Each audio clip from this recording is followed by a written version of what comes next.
8. The usual objections.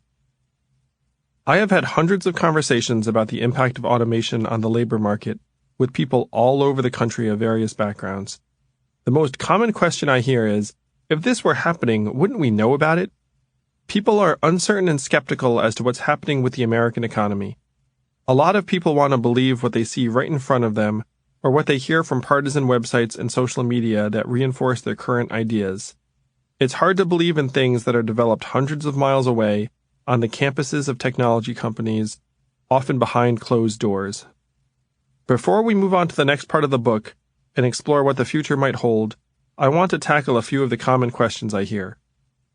Aren't fears of disappearing jobs something that people claim periodically, like with both the agricultural and industrial revolution, and it's always wrong? It's true that agriculture went from 40% of the workforce in 1900 to 2% in 2017, and we nonetheless managed to both grow more food and create many wondrous new jobs during that time. It's also true that service sector jobs multiplied in many unforeseen ways and absorbed most of the workforce after the Industrial Revolution. People sounded the alarm of automation destroying jobs in the 19th century, the Luddites destroying textile mills in England being the most famous, as well as in the 1920s and the 1960s, and they've always been wildly off the mark. Betting against new jobs has been completely ill-founded at every point in the past. So why is this time different? Essentially, the technology in question is more diverse and being implemented more broadly over a larger number of economic sectors at a faster pace than during any previous time. The advent of big farms, tractors, factories, assembly lines, and personal computers, while each a very big deal for the labor market, were orders of magnitude less revolutionary than advancements like artificial intelligence, machine learning, self-driving vehicles, advanced robotics, smartphones, drones, 3D printing, virtual and augmented reality, the Internet of Things, genomics, digital currencies, and nanotechnology. These changes affect a multitude of industries that each employ millions of people. The speed, breadth, impact, and nature of the changes are considerably more dramatic than anything that has come before. It is true that this would be the first time that the labor market did not meaningfully adapt and adjust. But Ben Bernanke, the former head of the Federal Reserve, said in May 2017, "You have to recognize realistically that AI is qualitatively different from an internal combustion engine, and that it was always the case that human imagination, creativity, social interaction, those things were unique to humans and couldn't be replicated by machines. We are coming close to the point where not only cashiers, but surgeons might be at least partially replaced by AI." 58% of cross-sector experts polled by Bloomberg in 2017 agreed with the statement, "It is in fact different this time," and that the labor market disruptions will be severe and unprecedented. The consensus is growing. Economists in particular seem predisposed to suggest that all will be well. People invoke the Industrial Revolution and say, "We have heard these fears before, all the way back to the Luddites. New jobs always appear." There is an almost magical embracing of ignorance cloaked in humility. It is unknowable what the new jobs will be. It is beyond human wisdom. It would be arrogant to guess. I just know that they will be there. Oftentimes the person who thinks all will be okay is guilty of what I call constructive institutionalism, operating from a default stance that things will work themselves out. This is, to my mind, a disavowal of judgment and reality. History repeats itself until it doesn't. No one has an incentive to sound the alarm. To do so could make you seem uneducated and ignorant of history, and perhaps even negative and shrill. It would also make you right in this case. There has never been a computer smarter than humans until now. Self-driving cars are a different type of leap forward than the invention of cars themselves. Data is about to supplant human judgment. And on and on. It's like the warning you get when investing. Sometimes the past is not the best indicator of the present or future. It's important also to remember that things got quite rough during the Industrial Revolution. In America, this is the period between 1870 and 1914, when factories and assembly lines absorbed millions of workers before World War I. There was considerable upheaval, and the role of the state evolved in response to unrest. Labor unions rose up in 1886 and pushed for increased worker rights, 40-hour work weeks, and defined pensions. Labor Day was inaugurated as a national holiday in 1894 in response to a railway strike that killed 30 people and caused $80 million in damages, the equivalent of $2.2 billion today. The United States instituted universal high school. In 1910, only 19% of American teenagers were in a high school, and barely 9% of 18-year-olds graduated. By 1940, 73% of teenagers were in high school, and the median American graduated. The women's suffrage movement culminated in success in 1920. Socialism, communism, and anarchism were all vital political movements. There was a constant whiff of revolution. Even if you rely solely on history, you'd expect a lot of conflict and change ahead as the labor pool shifts due to technological advances. Isn't the labor market simply going to adjust to the new reality and people will move on to other jobs? In college, I learned about the efficient capital market hypothesis. Stock market prices reflect all available information, and attempts to beat the market are going to be ineffective over time. Now, most every investment professional believes that this is grossly incorrect, or at least incomplete, given the financial crash, the rise of behavioral economics, the success of certain hedge funds, and the fact that trading firms are investing millions in having a faster pipe to the exchanges to front-run other traders. The labor market is assumed to be similarly high-functioning too. That is, if someone gets fired or their job gets automated, they'll find a new job that's the right fit. A lot of our public policy is built around this. This too is fundamentally incorrect thinking. For highly qualified and talented people in robust marketplaces, the labor market is pretty seamless. If you're a great Silicon Valley programmer, you can practically just cross the street and get another high-paying job. You'll probably also have a couple of nice headhunters helping you in order to collect the finder's fee you come with, perhaps 12 to 15% of your annual salary. The less qualified and talented you are, and the less prosperous your local economy, the dicier things get. If you are a factory worker or salesperson in a store that just closed, chances are the other factories or stores nearby aren't growing and don't have job openings. Once you leave the market, it's especially rough. People who have been unemployed for a while lose confidence and skills. Studies have shown that employers think you're a major risk if you haven't been employed for 6 months. Atrophy can set in quickly. Women who take a break to raise children often have a hard time ramping back up, even if they're highly educated. The employment market is loaded with friction. We all know that in real life. Yet so much of our policy assumes a dream world where people are infinitely mobile across state lines, know what jobs are there, have the savings to wait it out, make wise decisions about school, are endlessly resilient, and encounter understanding employers who are rooting for them and can see their merits. I've hired hundreds of people over the years. For the normal person, virtually none of this is true. Okay, I can buy that old jobs will disappear, but won't there be new jobs we can't predict that will take their place? Every innovation will bring with it new opportunities, and some will be difficult to predict. Self-driving cars and trucks will bring with them a need for improved infrastructure and thus perhaps some construction jobs. The demise of retail could make drone pilots more of a need over time. The proliferation of data is already making data scientists a hot new job category. The problem is that the new jobs are almost certain to be in different places than existing ones and will be less numerous than the ones that disappear. They will generally require higher levels of education than the displaced workers have, and it will be very unlikely for a displaced worker to move, identify the need, gain skills, and fill the new role. Look at retail. Some might say it's okay that the malls and main streets are closing because you'll still need warehouse workers and truck drivers to deliver the goods, plus web designers for all of the e-commerce storefronts. Yet all of the new roles are likely to be located far from the mall and other population centers. Over time, the warehouse workers will be replaced by a handful of technicians who supervise and operate warehouse robots, and the delivery drivers will be replaced by a handful of logistics specialists. We can celebrate the 200 new robot supervisors in suburban California, and the 100 new logistics specialists in Memphis, and the 50 new web designers in Seattle, and say, hey, we didn't know we'd need these 350 college-educated people. Hooray! Meanwhile, there will be 50,000 unemployed retail employees who will be looking fruitlessly for opportunities in their shrinking communities. When newspapers began shifting from paper-based to online publishing, people complained that we're trading analog dollars for digital nickels and dimes. That's what's going to happen with workers. We're going to trade 100 high school graduates for 5 or 10 college graduates someplace else. The test is not, will there be new jobs we haven't predicted yet that appear? Of course there will be. The real test is, will there be millions of new jobs for middle-aged people with low skills and levels of education near the places they currently reside?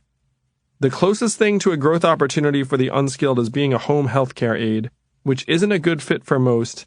The former truck drivers will not be excited to bathe grandma. It's also a terrible job. On average, home care aides work 34 hours a week and make an average of $22,600 a year.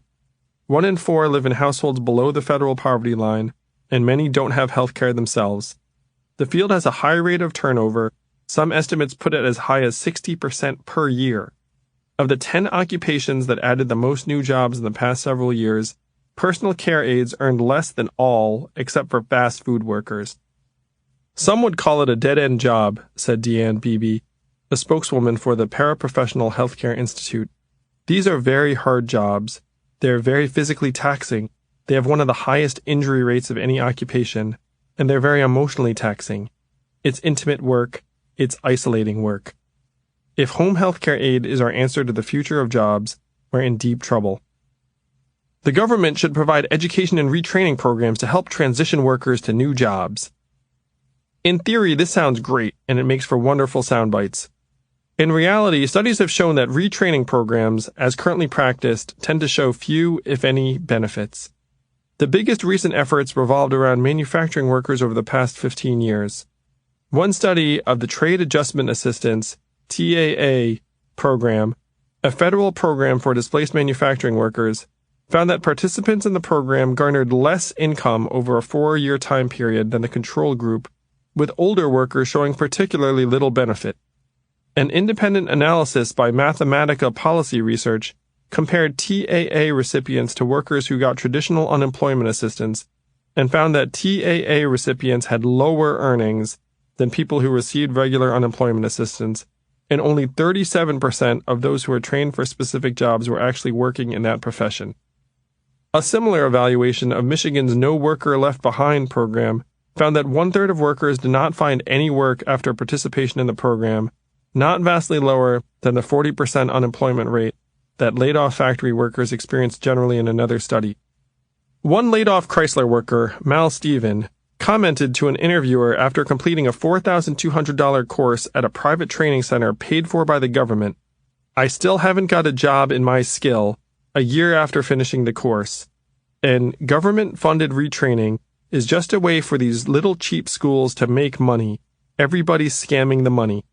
Stephen, 51, received a certificate in computer skills and business math after 16 weeks at public expense. Other workers described new and for-profit schools of dubious quality offering retraining targeted to laid-off workers with little benefit. The sociologist who interviewed Stephen described him and his fellow laid-off workers as having gone through the fiction of learning so that they could put it on their resumes and the state could write them off as retrained. This is when one is able to access educational benefits. The No Worker Left Behind program had a waitlist of tens of thousands in Michigan in 2010 and stopped taking new applicants shortly thereafter. A study of several dozen laid-off workers in Michigan could only find one who was taking classes that were paid for through a government retraining program. The others had been denied retraining benefits because too much time had passed, the courses they were trying to take were in another state, the subject matter wasn't supported by the program, or there were pauses between classes and the program required retraining to be continuous. Others said they were unable to determine what benefits were available to them and were told to leave their name on a list only to never hear back. Successfully retraining large numbers of displaced workers would require a heroic number of assumptions to prove true. The government needs to be able to identify displaced workers over a range of industries and have both the resources to pay for mass retraining and the flexibility to accommodate individual situations. Each person needs to have the capacity and will to be retrained in an in-demand field. The government needs to be an effective disseminator of information to thousands of individuals in real time. The worker needs to actually learn new marketable skills from the course or school in question. Last, there needs to be new employers in the region that want to hire large numbers of newly trained middle-aged workers as opposed to, say, younger workers. All of the above will hold true for some proportion of the displaced, but not for most of them. The reality is more often displaced workers spending government funds or racking up debt at the University of Phoenix or another for-profit institution in desperate bids to stay relevant and marketable. We should 100% invest in successful retraining of employees, but we should also know that we're historically very bad at it, even in situations where we know displacement is happening. Expecting this to be effective over a large population over a range of industries is more wishful thinking than policy recommendation. If jobs are already vanishing, wouldn't it be showing up in the unemployment rate? Not necessarily, because the unemployment rate doesn't measure what you likely think it measures. As of September 2017, the unemployment rate is only 4.2%, close to the lowest rate since the 2008 economic crisis. That sounds great, and economists are talking about the very optimistic case of full employment, which is when an economy has as many jobs for people in the workforce as want them. The problem is that the unemployment rate is defined as how many people in the labor force are looking for a job but cannot find one. It does not consider people who drop out of the workforce for any reason, including disability or simply giving up trying to find a job. If you get discouraged and stop looking for any reason, you no longer are considered unemployed. The unemployment rate also doesn't take into account people who are underemployed. That is, if a college graduate takes a job as a barista or other role that doesn't require a degree. Conservative economist Nick Eberstadt says the unemployment rate no longer serves as a reliable predictor of the numbers or proportions of people who are not working, or for that matter, for those who are working. The unemployment rate is like checking how a party is going based on everyone who's at the party. It doesn't take into account the people who were never invited to the party or couldn't get in. It also doesn't take into account the people who are in the wrong room at the party and having a bad time. The proportion of Americans who are no longer in the workforce and have stopped looking for work is at a multi-decade high. There are presently a record 95 million working-age Americans, a full 37% of adults, who are out of the workforce. In 2000, there were only 70 million. The change can be explained in part by demographics, higher numbers of students and retirees, but there are still 5 million Americans out of the workforce who would like a job right now that aren't considered in the unemployment rate. Both the historically low labor participation rate and broader measures like the U6 rate that include underemployment show high levels of dislocation and a less healthy labor market, particularly for younger workers. The New York Federal Reserve recently measured the underemployment rate of recent college graduates and came up with 44%. The U6 unemployment rate was 8.4% in May 2017, almost twice the headline number. The U6 rate is a much more revealing measurement and has ranged between 9% and 16% for the past 10 years. The unemployment rate is a terribly misleading number that we should stop relying on unless it's accompanied by a discussion of both the rate of underemployment and the labor force participation rate. If we were undergoing a technological revolution, wouldn't we be seeing it appear in increased productivity? You probably weren't thinking about this one, but it's a question that economists and academics have been debating. The thought is that we'd see a productivity spike if we were doing a ton more with technology and fewer people. Productivity numbers are actually lower now than they have been in quite some time, leading people to say that any automation-related job displacement concern is misplaced. There are a few possible explanations. One is that productivity indicators are backward-looking. For example, productivity numbers will show zero indication of self-driving vehicles until tens of thousands are on the road. Yet we can be pretty sure they're coming. We're not ostriches. We can look around and make reasonable projections of the future. Counting on the measurements to tell us what's going on is like waiting until the storm is here before battening down the hatches. Another is that it's possible that low productivity numbers actually reflect an overabundance of labor looking for things to do. Ryan Avent of The Economist poses a theory that technology has created an abundance of labor, both human and machine, and that companies, when faced with both low labor costs and a low growth environment, invest less in new technology, which leads to lower productivity growth. This would suggest that we're in an environment where employers are faced with low incentives to innovate, because people are quite cheap to hire. For example, imagine if over the years I slowly invented a machine that did the work of 10% of American workers. Would unemployment surge by 10% over that time? No, because the displaced workers would have to keep working in order to feed themselves, and so would take any jobs in sight, thus depressing wages and keeping productivity low. It would also keep incentives low to automate away further labor and depress the labor participation rate. This is a pretty perfect description of where we are right now. There's another big reason that productivity statistics do not show a massive increase in output balanced by fewer workers. We're still technically in an expansion, and employers save the toughest, most unpopular decisions for when times get hard. When I was the CEO of my education company in the mid-2000s, we had many years of robust growth. Times were flush, which made it a lot easier to be a generous boss. We had free food a lot and regular company outings. I bought the company Knicks and Mets season tickets that we divided among the team. People got raises and bonuses very reliably. Then we had a month where revenue was lower than the year before. It was January 2009, so it seemed like it might be a very important sign of things to come. I went into my office and started planning for different scenarios. The contraction path had me looking at personnel and ways to make things more efficient. These included not hiring new people, outsourcing certain non-core services, scaling back on planned raises, and renegotiating with vendors. We had an exceptional team, but there were a couple recent hires that I thought we could potentially let go of if things became really rough. In flush times, I would not have given those recent hires a second thought. February came, our revenue shot back up, and I put the contingency plan away, adopting only one item from it that seemed like a good thing to do. Dan Gilbert once said to me, "I've always told my teams that if you have one choice, choose growth." The way management teams work is that we generally try to grow and take advantage of opportunities. We try to operate efficiently, but it's not our number one priority all of the time. We also don't walk around trying to be jerks in periods of relative prosperity.